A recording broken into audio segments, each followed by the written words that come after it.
effort has to be incisive in the sense, it should be focused, calibrated. Simply if you make effort, it's foolish effort, isn't it? Just labor is not going to get you somewhere. Right kind of action, the right timing, right place, all this is important, isn't it? So, for all these things to happen, you need perception and intelligence. So that's all you must do in your life. Constantly looking for ways to enhance your perception and your intelligence. The rest will anyway happen. This is one thing that unfortunately humanity is not doing. They're trying to become capable of something. Do not try to become capable of something. Just enhance your perception and intelligence. Can you see me right now, all of you? Can you see me? Just point out where I am. Use your hands and point out. Can you see me? Oh, you got it. You know I'm a mystic. You're getting it completely wrong. Now, this light is falling upon me, reflecting, going through your lenses, inverted image in your retina, you know the whole story, right? Where do you see me right now? Within yourself. Where do you hear me right now? Within yourself. Where have you seen the whole world? Within yourself. Have you ever experienced anything outside of yourself? Everything that ever happened to you, darkness and light happened within you, pain and pleasure happened within you, joy and misery happened within you. Have you ever experienced anything outside of yourself? No. So what I am asking you is, what happens within you? Who should determine how it should happen?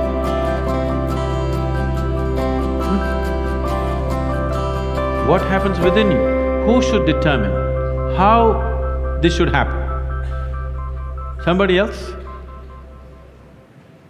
Definitely you should determine what should happen within this, isn't it?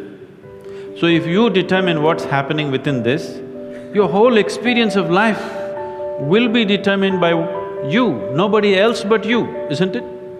The events around you may not be determined by you, but how your experience of life is on this planet is 100% determined by you if you take charge of this.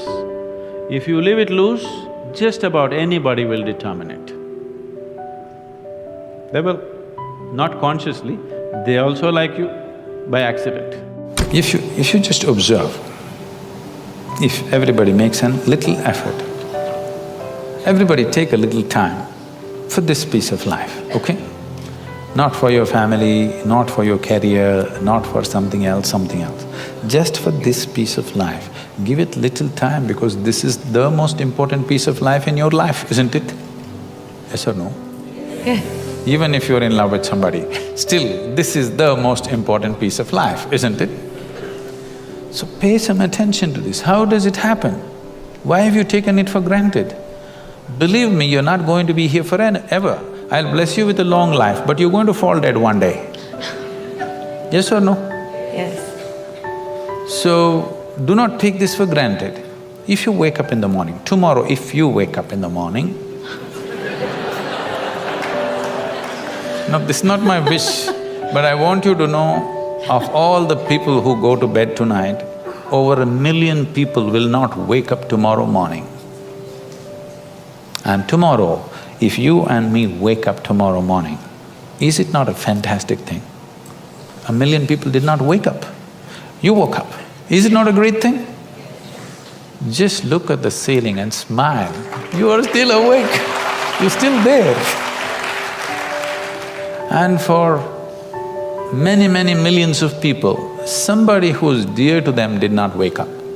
So just check those 5, 6 people around you, they all woke up. Wow, it's a fantastic day. You woke up and everybody who matters to you around you woke up. Is it not fantastic day? Yes. You don't think so? Yes. Yes. You don't seem to think so.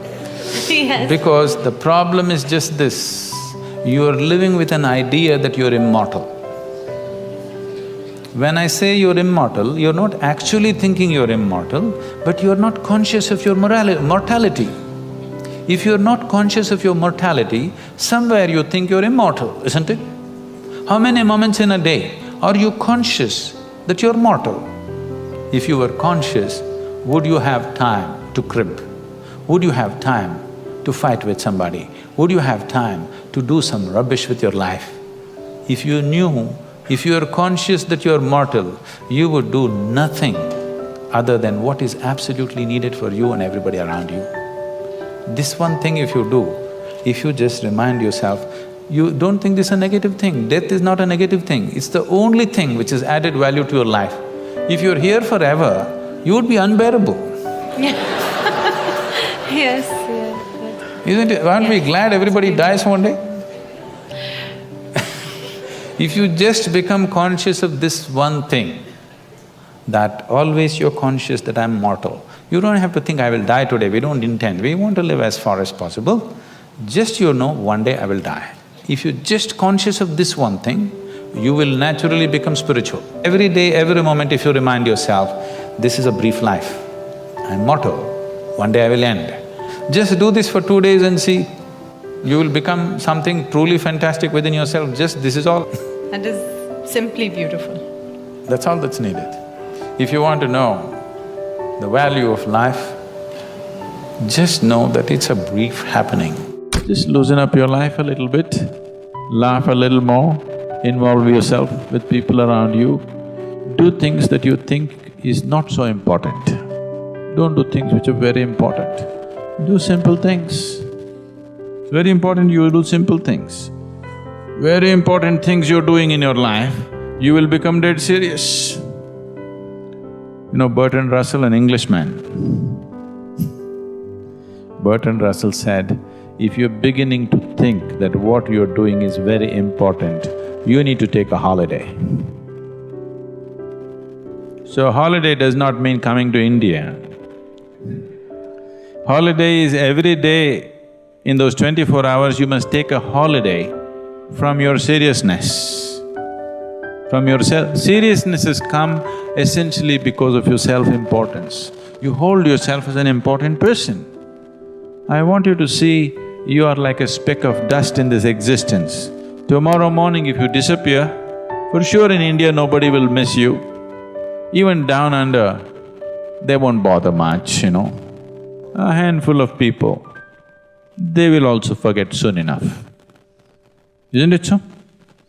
Oof! Nature does oof, you're gone. And nothing will happen in this world, everything will happen wonderfully well even if you're not there. Every human being should be aware of this every moment of his life. It does not matter what the whole world says about you. It does not matter how significant a work you're doing.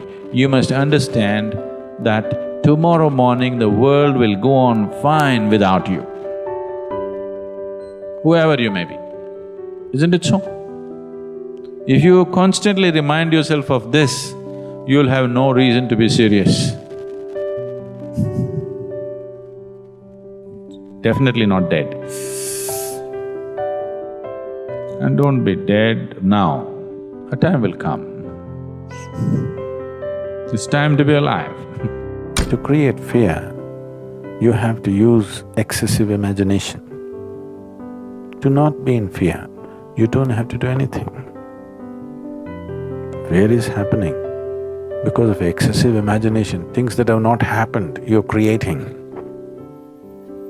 What may happen in your mind happens in 1,000 different formats,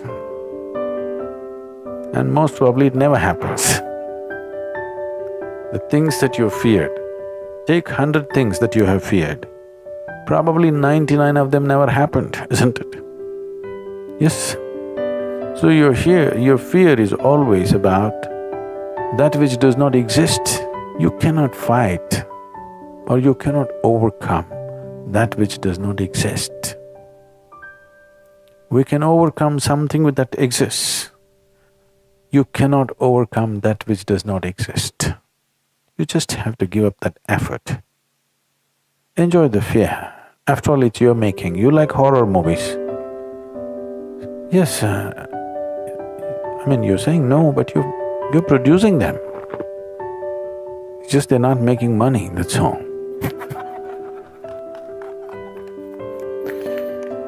Fear means you're producing horror movies in your mind.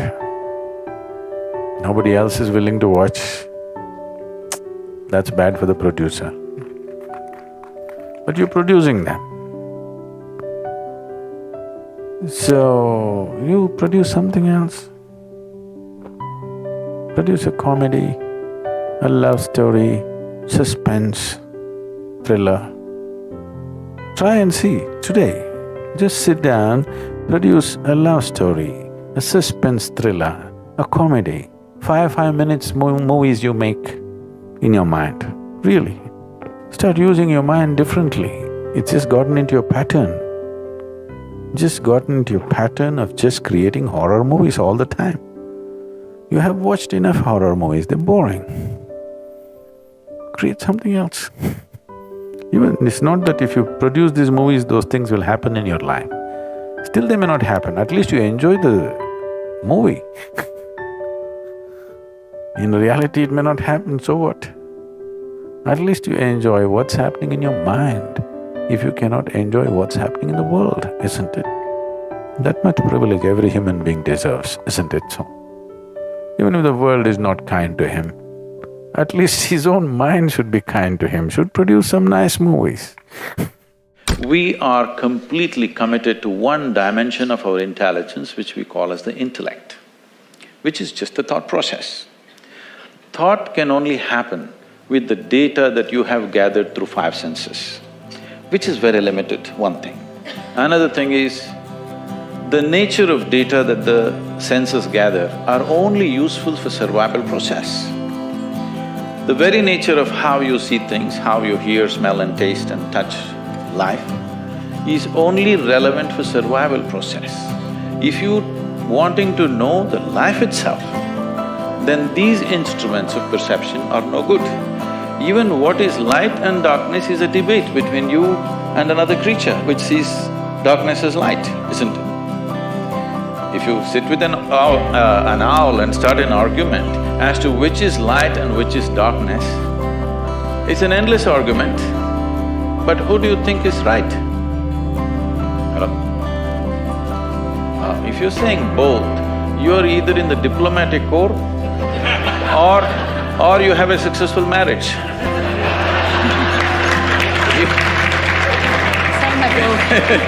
You learn to say both, but which is the truth? What I see is the truth or what the owl sees is the truth? That's not the point, it is just that nature has opened up our sense perception as it is necessary for our survival. Accordingly, it has opened up sense perceptions for different creatures as it is necessary for their survival. But if survival is all you're seeking, this is good enough, the 5 senses. But once you have come as a human being, somehow survival is not good enough. If your stomach is empty, there's only one issue about food. But once the stomach becomes full, you have 100 issues going on. So the nature of the human being is such, no matter what you do, you want to be something more than what you're right now.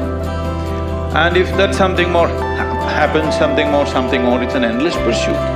So somewhere, a human being is seeking a limitless expansion, but trying to do it with physical means. The very nature of physicality is a defined boundary. If there is no defined boundary, there is no possibility of physical happening in the universe. But now, a human being is longing for the boundless, that too in installments and through physical means. Through the boundary, you're trying to become boundless. The desire is fantastic, the method is hopeless. Because the moment you identify yourself with something, your intellect's work is just to protect that identity.